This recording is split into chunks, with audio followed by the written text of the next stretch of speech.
Morning.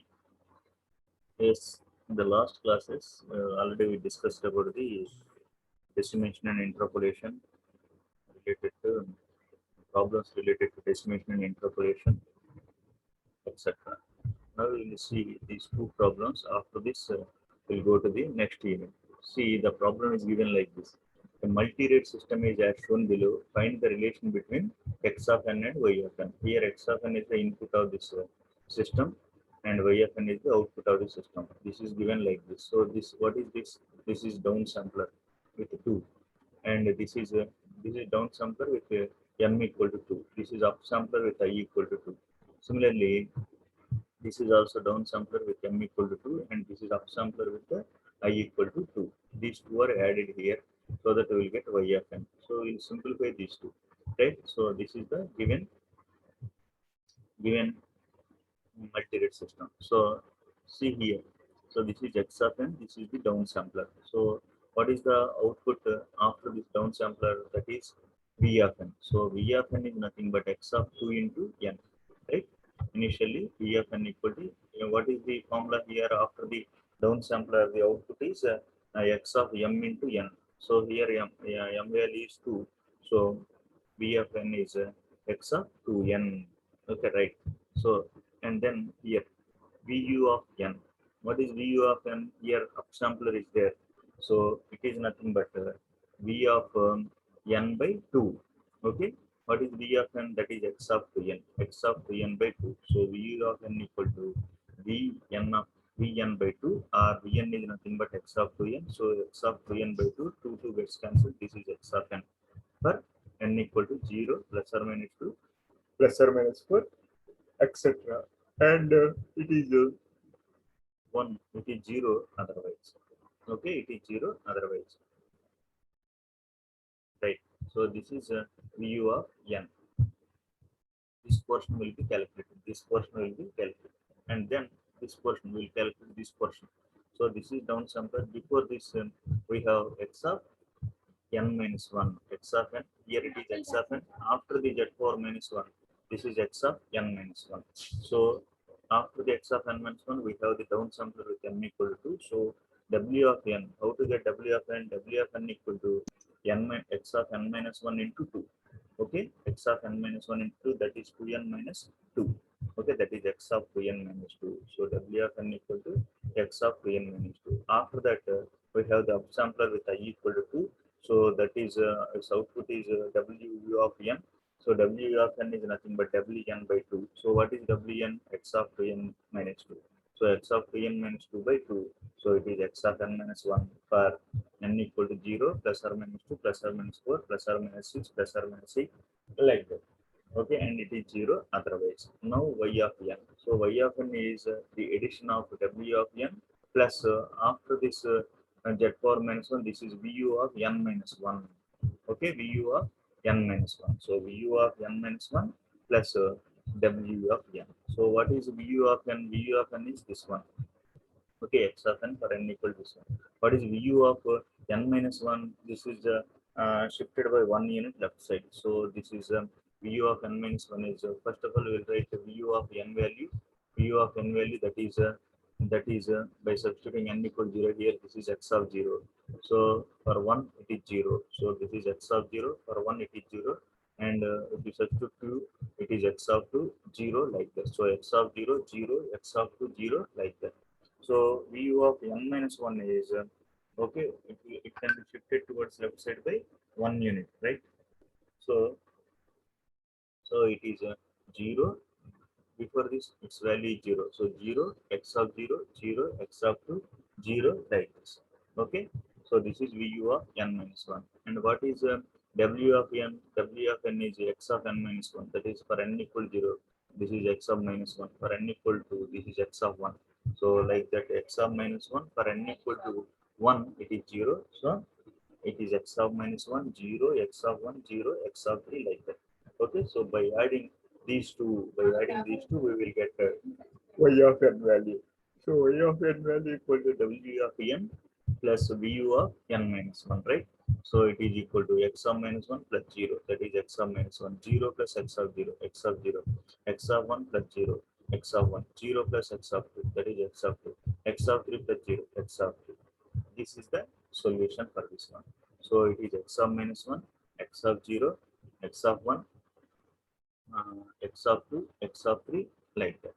So it is nothing but x of n minus 1. What is x of n? X of n is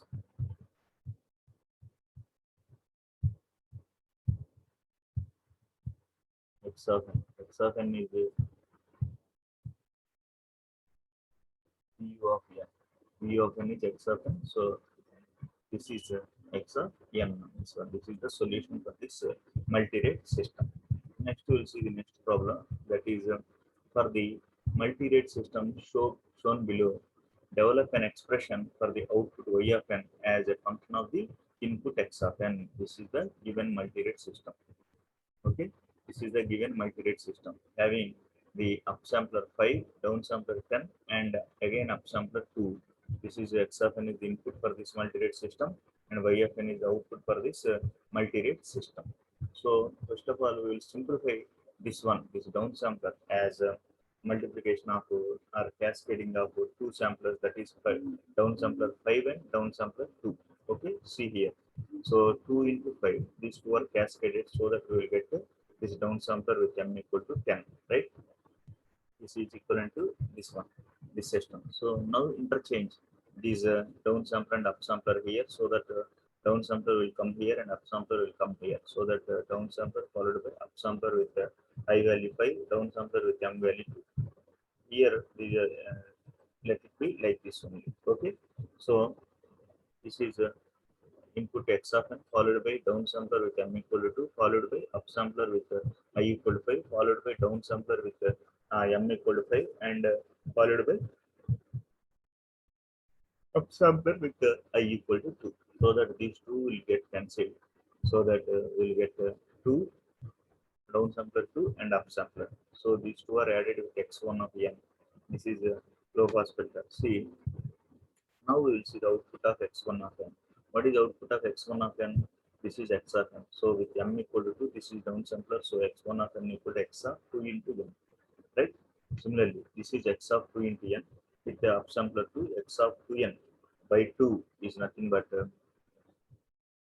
2n by 2 is nothing but y of n. Okay? X of 3n by 2 is nothing but y of n. That is nothing but x of n. So y of n equal to x of n for n equal to k, and it is 0. Otherwise, it is very simple. So the problem is given like this. Then we can see the minimum possibilities of simplifying this diagram. So here 10 is there, downsampler 10 is there, with m value 10 is there.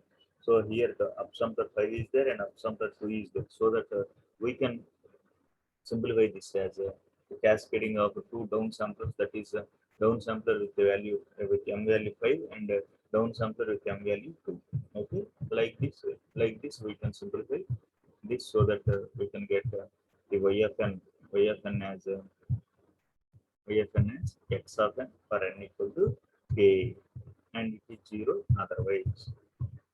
Okay, right. These are about the these are the problems about the decimation and interpolation. Some of the problems related to decimation and interpolation. With this unit is completed, then we will go for the next unit, that is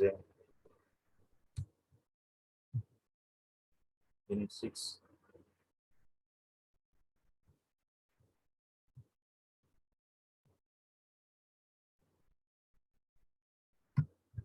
See, it is very easy unit. Just it's full of theory. You can score more marks in this unit. So some standard questions may ask from this unit. So this is very easy unit. So you can score much marks in this one. So that is an introduction to programmable digital signal processing.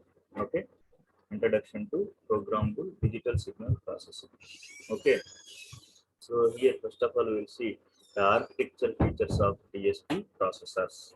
What are the architecture features of DSP processors? So see here, we have some 67 architecture features of DSP processors are there. First one is DSP processor should have multiple registers.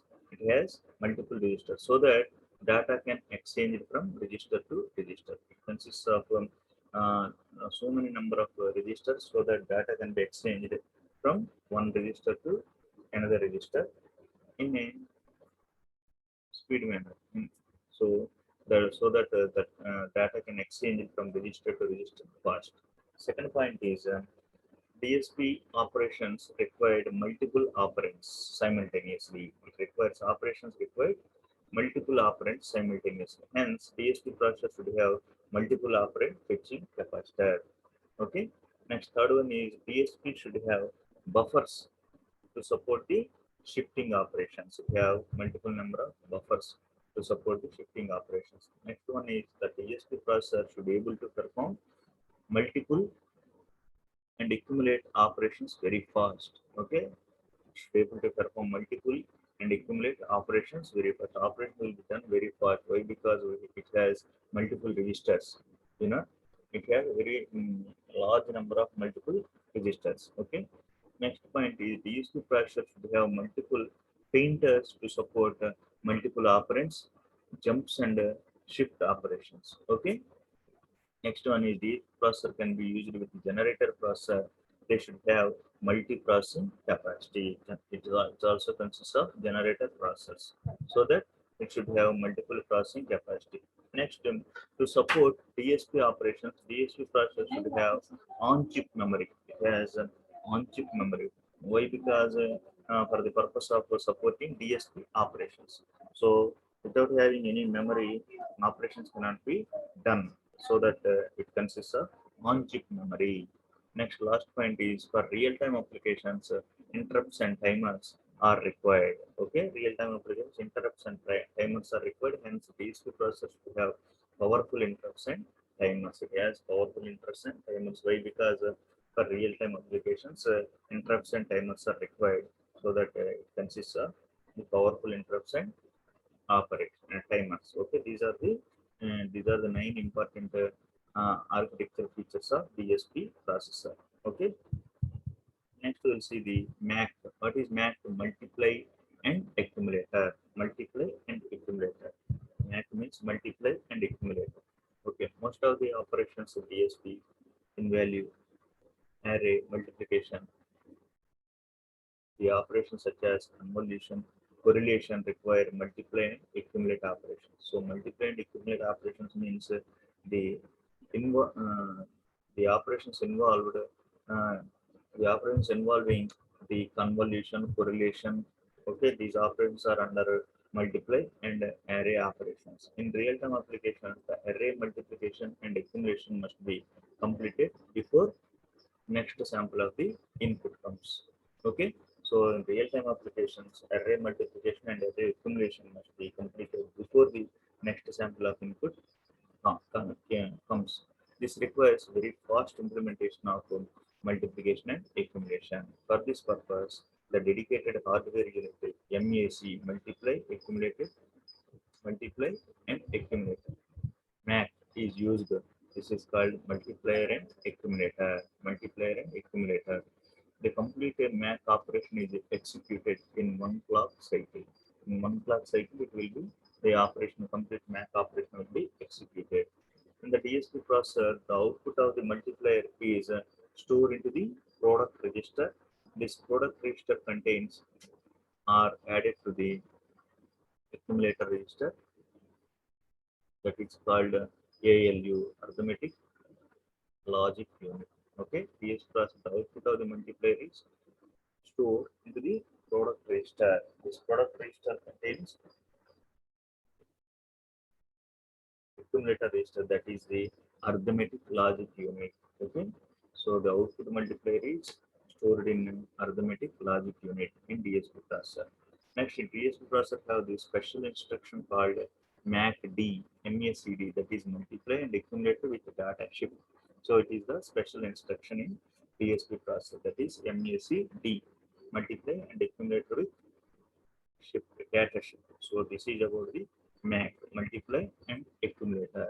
Multiply and accumulator. Mainly it is used to do the operations like convolution and correlation in real-time applications. This must be completed before the next sample of input comes. Okay, this requires very fast implementation of multiplication and accumulation. Okay, so math is used for fast implementation of multiplication and accumulation. The complete operation executed in one clock cycle. Okay, so uh, here the output of the multiplier is stored in arithmetic logic unit. So they have special instruction called MACD, multiply and accumulate with the data shift. Next one is MAM, multiple access memory. MAM is multiple access memory. So the MAM allows more than one memory access in a single clock cycle. Okay, it allows more than one memory access in single clock cycle. The dual access RAM, DRAM, allows two memory access in a single clock cycle. Dual access memory, the random access memory, allows two memory access in a single clock cycle. The dual access RAM is connected to the DSP processor with the two address with two data buses, with two data buses independently. This gives four memory access in a single clock period. Okay, the dual access RAM is connected to the DSP processor with the two address buses as well as two data buses independently. This gives a memory access in a single clock period. Okay, this is about the MAM, multiple access memory. Next one is multiple parted memory, multiple parted memory, that is MPM. The MPM has the facility of interfacing multiple address and data buses. Okay, interfacing multiple addresses and data buses. The following figure shows the dual parted dual ported memory. This memory has two address buses and two data buses separately interfaced. Okay, so this dual ported memory, has two address buses and two data buses separately interfaced. The dual ported memory can allow two memory access in a single clock period, because it has two address buses and two data buses. Okay, so this is the diagram of multiple ported memory. So multiple ported memory. So dual ported memory. So it has address bus one, address bus two, and simultaneously data bus one, data bus two. So two address buses and two data buses are uh, separately interfaced here. Okay, this is dual ported memory. Okay, this is the dual ported memory, right?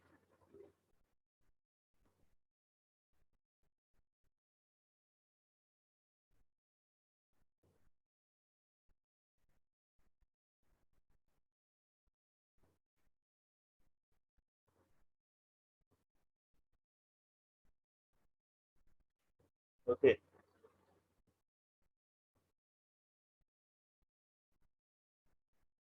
right.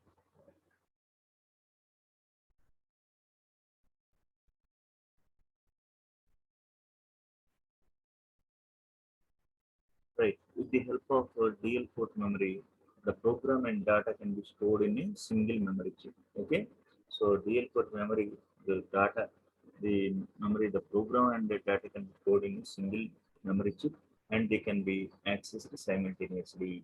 The multi-port memories having increased number of pins, larger chip area, which makes if more if it larger chip area, which makes ma- uh, it's more expensive and larger size. Okay, so suppose if we take the multi-ported memories having increase in number of pins, so larger chip areas are required. So it is more expensive and the size is also large. Okay, that's why we'll go for the VLIW. That is a very long instruction word. Very long instruction word. So it is represented like this. PC is their program control unit. So it is interfaced with a multi-ported register file. This is multi-ported register file. It is related to crossbar, read write crossbar, and this is FU1 to FUN, and it is interfaced with the instruction cache. This is called memory. Okay, so functional unit FU is the functional unit, PCU is the program control unit. Okay, instruction cache instruction 1, instruction 2, instruction 3 up to instruction N. These are like this. Okay, F1, D1, R1, X1, F2, D2, R2, X2, F3, D3, R3. It will be shifted towards right side by one register. Okay, this is F4, F3, F4, D4, R4, like that. Okay, so this is VLIW, very long instruction word. Okay, so PC is the program control unit, FP is the function unit. Some of the DSP processor use VLIW architecture. Such architecture consists of multiple number of ALUs. Multiple number of ALUs. Okay, so MAP units and shift registers. So multiple number of ALUs, multiple access MAP. And what is MAP? MAP means multiple access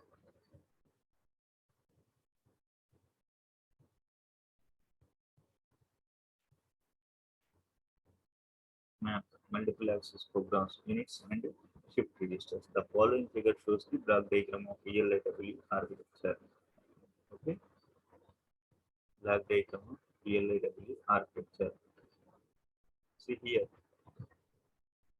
So the above architecture consists of a multi-ported register file. It is used for fetching the operands and storing the results. So multi-ported register file. So it consists of multi-ported register file. Okay. So mm, for doing the we use it for fetching the operands and storing the results. The read-write crossbar provides parallel random access for functional units to the multi-ported register. Read-write bar is the read-write crossbar is there.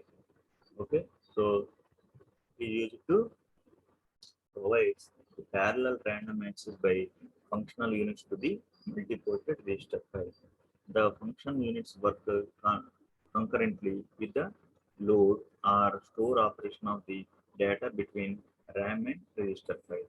The program control unit provides the algorithm that executes independent parallel operations. The program control unit provides the algorithm. It gives the algorithm that executes the independent parallel operation. The performance of VLIW architecture depends on degree of parallelism. Okay, parallelism, degree of parallelism. Parallelly, all the operations can be performed here. That's why it depends on degree of parallelism. Normally, each functional units are preferred. This number is limited by hardware cost of multi-rated register file and read write crossbar. Okay, okay, right. So next coming to the pipelining. What is meant by pipelining? The pipelining without pipeline, with pipeline, without see the diagram. So this is a value of T fetch, decode, read, execute. This is a without. First of all, we will take without pipelining. Suppose here the value of T is like this 1, 2, 3, 4, 5, 6. If it is 1, then it is I1, fetch is I1. If it is 2, then it will be decoded. If it is 3, it can be read. If it is 4, it can be executed. Okay, so the value of T is for clock cycles. T is nothing but clock cycles. For single clock cycle, it can be fetched. For a double clock cycle, it can be decoded. For triple clock cycle, it can be read. For a four clock cycle, it can be executed. In the same manner, for it can be repeated. So for 5 clock cycles, it is an I2, it is fetched.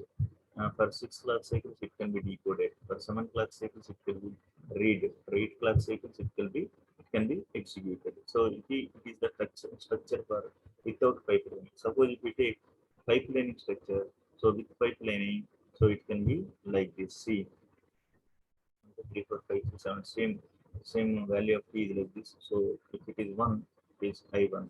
If it is 2, it is I2. If it is 3, it is I3. If it is 4, it is I4. If it is 5, it is I5. These 5 will be fetched here. If it is 2, this is decoded. If it is 3, this is decoded. If it is 4, this is decoded. I3 is decoded. If it is 5, I4 is decoded. If it is 6, I5 is decoded. And it can be read from the value of t equal to 3. If it is t, 3, it is I1. It can be rated. 4 also rated. 5 also rated. 6 also rated. And it can be executed from t value equal to 4 to 8. Okay, I1, I2, I3, I4, I4. So this is the difference between pipelining and without pipelining. Okay, this is without pipelining and this is with pipelining. Okay, next, any instruction cycle can be split into the following instruction. Any instruction cycle can be placed into the following instruction. What is those instructions? Fetch, decode, read, and execute. What is fetch? In this case, an instruction is fetched from the memory. So instruction is fetched from the memory. Decode. Decode means in this case an instruction is decoded. Instruction will be decoded. Read means an operand requires for this instruction is fetched from the data memory. From the data memory. Okay. Next, execute means the operation is executed. Operation is executed. It means operation is executed and the results are stored at appropriate place. Okay. Operation is executed and results will be stored in the memory. Each of the above instruction can be separately executed in different functional units. Okay. So the following figure shows how the instruction is executed without pipeline. Okay. From this figure, we can observe that when instruction I1 is in fetch, the other units such as decode, read, and execute are identical. This means each functional unit is each functional unit is only for 25% of the total time. Busy. Each functional unit is busy only for 25% of the total time. From figure 2 shows the instruction execution with the pipeline. And here we can observe that the instruction 1 is in decode phase. Next instruction I2 is fetched. Similarly, when I2 goes to decode phase, next instruction I3 is fetched. Okay. See, exactly. That's your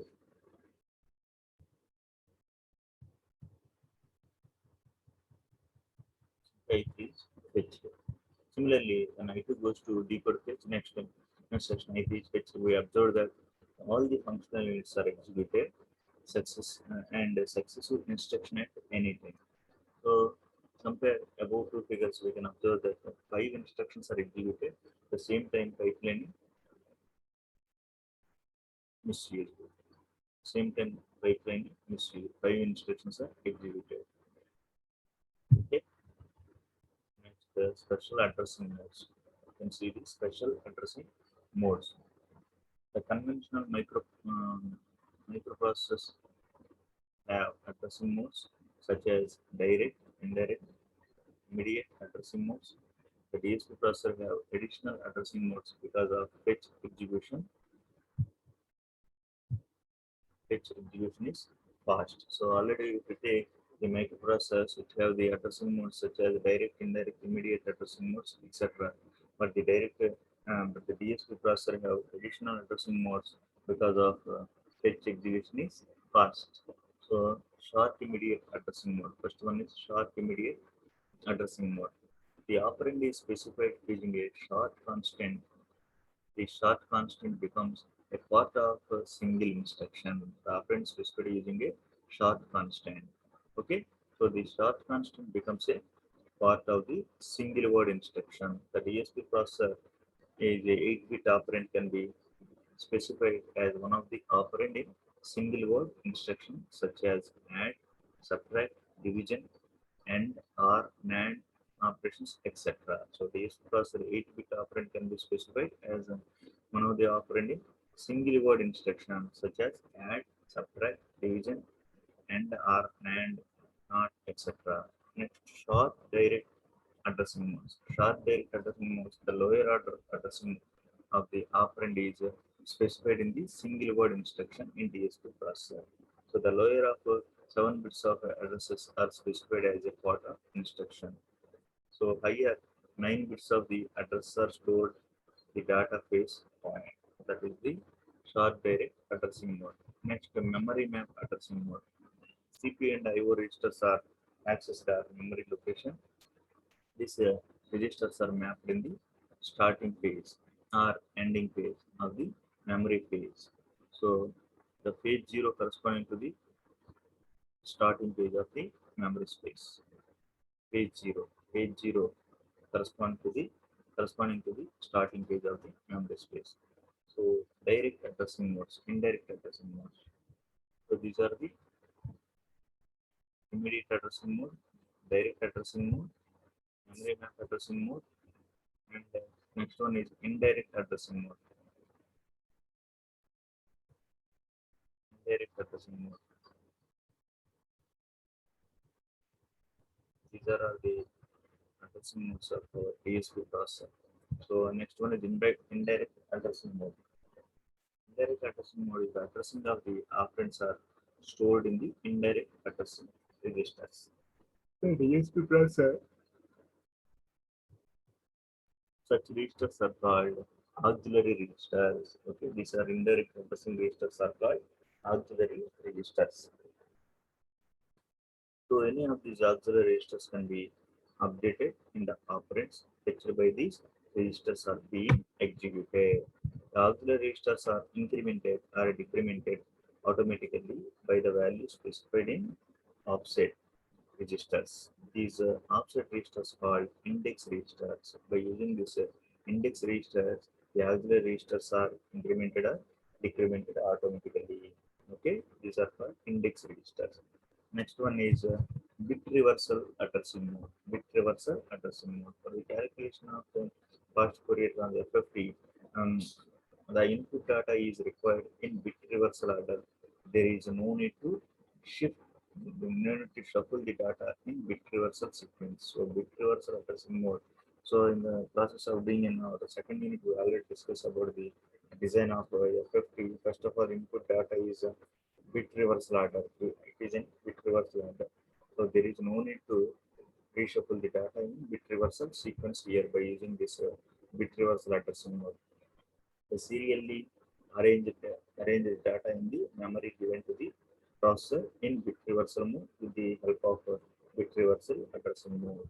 Okay, next circular addressing mode.